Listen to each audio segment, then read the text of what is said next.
So speaking of titles and the pandemic itself, right? You mentioned coronavirus and how 2020 was a very impressive year in the sense that there was a lot of change in societal structures.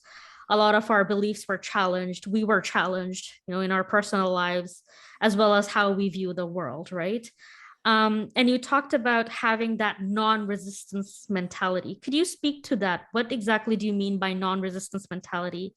Yeah. And what were some of the resistances that you may have had to overcome?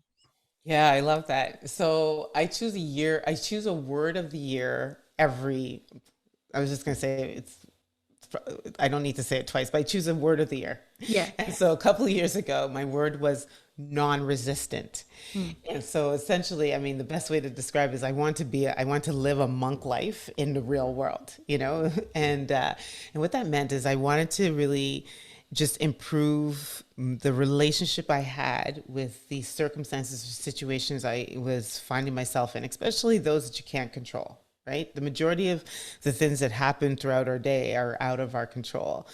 And I really wanted to get to a place where I was non resistant to that. And I still do. So it's something that I'm still working on.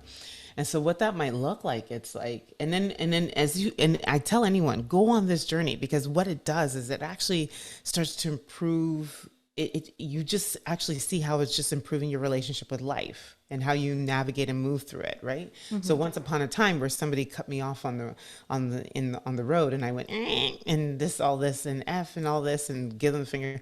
Now it's nothing. It's I give them the way, I wish them Godspeed, and somewhere they may be protecting me from some danger that's ahead, but for whatever reason that's the way that they need to go and operate, and you let them be, and you get better at meeting people where they're at.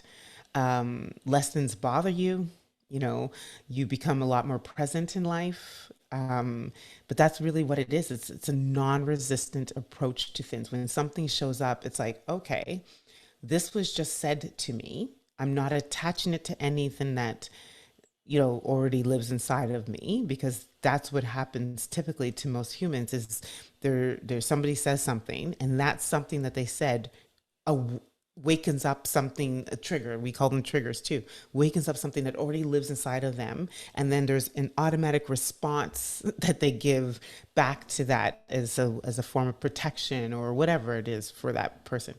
But I want to be void of that, and I wanted to almost experience whatever just happened as if it happened for the first time, and and allow my truest, highest expression of myself to actually live through that experience. So For sure. and I will be honest with you, like the majority of my life, I didn't live like that. Somebody would say something to me and I took it as very, very harmful, but I realized that it had nothing to do with what they just said. It has everything to do with how I internalized it so quickly and how I related it to something that was already a pain that was already living inside of me that it just triggered. And then I responded back to it. Yeah. And so for me, it's about recognizing my response is my responsibility. And I can choose to, one, keep myself, keep my integrity in track on track, and continue to lead from a place of love through this experience. Or I can jeopardize the integrity of my values and who I am for that one quick moment and respond back in a way that's, truly unkind and not helpful for the situation.